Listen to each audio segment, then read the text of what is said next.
In 2009, Portsmouth were a 4-star team. They were rated the same as Borussia Dortmund and Napoli on FIFA 09. They were even rated higher than PSG. Today, they sit a broken wreck in League 2, and I mean that with the utmost respect. I've seen my team Stevenage play Portsmouth twice in the last couple of seasons, and their fans have got to be some of the best I've ever seen. Away fans, at least. The atmosphere was incredible. The support that the fans gave the team was almost emotional. So how is it that this team was allowed to end up in such a predicament? Well, although I can't save them for real, I hope that in this game, FIFA 14, I can bring Portsmouth FC back from the brink of relegation out of the Football League and put them back where they belong in the Premier League. This is the Lazarus project. I am, of course, Jeffries, and let's get into it. So obviously we need to start a new career, and it's going to be manager career. Right, let's completely ignore the fact that I just had Stevenage up on the screen there. Portsmouth, this is their team. They've actually got a very, very good team for a League 2 side. Particular standout players for me are Jed Wallace at right midfield there, Simon Ferry in centre midfield, and Marcus Painter at left back. They're the three players that I like to hold on to. For those of you who watched my channel before, I have in Football Manager in the past mentioned that I do a test career to test formations and tactics and potential signings, and I do that career with Portsmouth each time because it's a similar scenario that I have with my Jeffries United team, starting from the bottom and working up to the top. And that's one of the reasons why I like Portsmouth so much, is it gives you that challenge. Working on a limited budget as well, so it really is a test of managerial skills. Now for now I'm going to put difficulty at professional. I'm not going to put it at world class. If anyone wants me to bump it up, I can do. But for now I think professional is a good place to start. 5-minute halves. Again, for those of you who've watched my FIFA careers in the past, I'm not going to be showing the entire matches, unless it's a special match, and I'm not going to be showing key highlights. I'm literally just going to show goals and sendings offs. Mainly so I can get through more matches quickly, and also because I don't think you guys really want to be sitting around watching match after match after match. You'd much rather watch highlights. Right, pound sterling, of course. Stadium. Ivy Lane is a pretty good capacity. 29,000 people, so I'm probably going to keep with that, and of course I'm going to rename it. It's one of the smallest in the Premier League at the time, but again, it's one of the best atmospheres I've heard on a live TV game in the past. So Fratton Park, of course, the home of Portsmouth. Fantastic stadium. Again, I like small stadiums. I don't like really small stadiums where the roof barely covers the stands, but the whole idea of you feel a lot closer to the action, you feel a lot more enclosed. It's almost like the players are actually under the same roof as you. I really like that. I think that's a really, really good idea. Obviously for financial reasons you end up with teams expanding. Again, I haven't actually got a problem with that because financial implications are far greater than the team when it comes to keeping the business running. But in terms of atmosphere, I always like to hear the sounds of fans cheering echoing around where the roof is right above their heads and the walls are enclosing them in, and I think the players enjoy that too, to be honest. Disable first summer transfer window off. Global transfer network tutorial off, because I know that I don't even like that. I think we're good to go through this screen, so we'll download the latest squads. Couple of changes actually to the Portsmouth team with the latest squad updates. New goalkeeper, 2 new strikers, another new midfielder, I believe. Right, my name. Let's put this in. It's not a secret anymore. I think pretty much everybody who watches my channel knows my name because I use it on virtually every game I play these days. I was going to try and keep it to myself, but then you get things like Football Manager where it looks a bit stupid, where it just says Jeffries is the manager, so I had to go for it in the end. Shirt and tie I always wear. I don't wear a suit because managers look a bit plumpy on this game when you wear suits, and tracksuit is a little too informal for me, so shirt and tie, nice grey, light skin tone, body type slim. That's probably a little optimistic for me, but there you go. Jeffrey's set to take Portsmouth by storm. That's the plan. Or being considered one of the most promising young new managers in football. Again, I mean, I'm flattered. Thank you.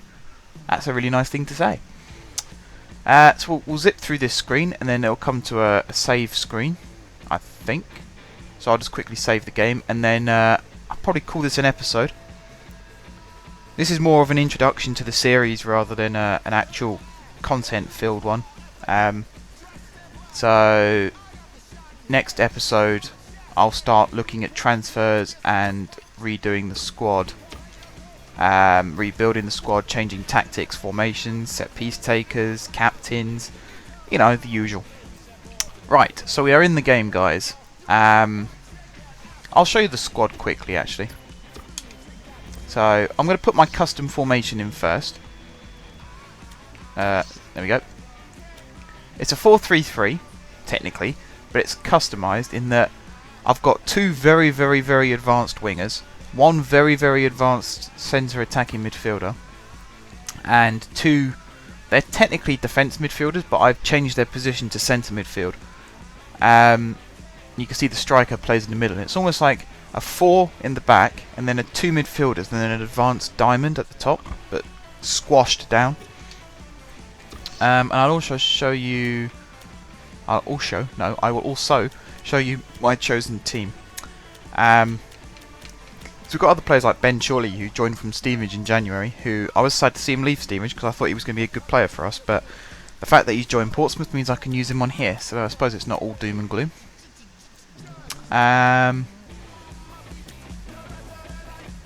Remember where all these players go. Wes Fogden on the right midfield.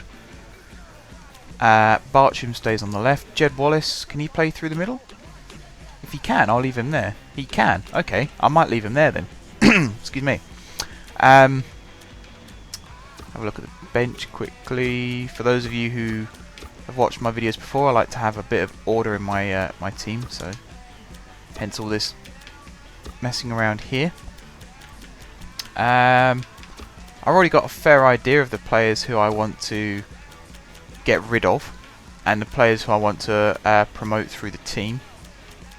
I think I'll end this episode by doing a quick lowdown of my initial... I think it's my initial.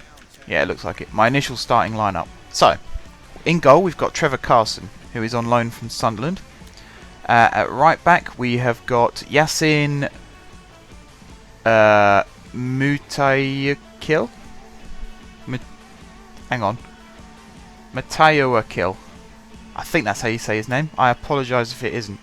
Anyway, at centre backs we've got Ben Chorley and Sonny Bradley. Sonny Bradley. It's pretty much the same name. Left back we got Marcus Painter. Right centre midfielder we got Tumani Diagaraga. Again, apologies if that's not how you pronounce his name. I will learn them, of course. I plan on keeping these players for a considerable amount of time, so I will learn them. Other centre midfielder we got Terry Rackon, who came from Charlton. Right midfield we got Wes Fogden. Left midfield we got Andy Bartram. Centre attacking midfield we got Jed Wallace. And striker we've currently got Jake Jervis. And our bench is Phil Smith, Nicky Shuri, Bonzangala, Ricky Holmes, Simon Ferry, Patrick Adjumang, and Ryan Taylor. So that is our initial lineup. We've got some pretty good players in the reserves as well, like Michael Drennan, Roman Padovani, Johannes Ertl, Ashley Harris, Danny East, Dan Butler, Joe De Vera. Yeah, we've got some pretty good players. Custom tactics. Have I got a custom one? I have. It says custom one crew, but I might as well use that one. It's everything's set to 100 basically. There's no messing around. Good counter-attacking play, good wide play, crossing quite often because I do that. Passing down the wings, offside trap I believe is on, and all the settings are set to freeform, so that players can drift from position if necessary. Final thing I'll do in this episode, I said I wouldn't do any of this, but I think it wouldn't be the same if I didn't, would it? Who's our best penalty taker? I think it's a toss-up between Jervis and Rakon. So, who's got the best power? Yeah, Jervis. Jake Jervis is our new penalty taker. Free kicks, I think Wallace is a pretty good choice for that. And long free kicks, he's a good one for that. And might as well keep him in for the corners as well. Okay, guys. That should sum up this episode. So, I'm going to start cracking on with a couple of transfers, and I'll keep you updated in the next episode as to what transfers I have and haven't made. If anyone's got any suggestions of transfers, drop a comment in the comments box. Hopefully this video will go up as planned. So the transfer window will still be open, so you guys can drop me some comments and with some suggestions. Any suggestion will be considered, providing it's a serious one. Don't want any suggestions of like Neymar or Messi or Xavi or anyone like that. Serious suggestions, good League 1, League 2 players who will do me a good job for my Portsmouth team. And that about ends this episode, guys. So thank you very much for watching. If you haven't subscribed to my channel, be sure to click the subscribe button. If you have subscribed to my channel, thank you guys for your continued support. And until next time, I will see you soon.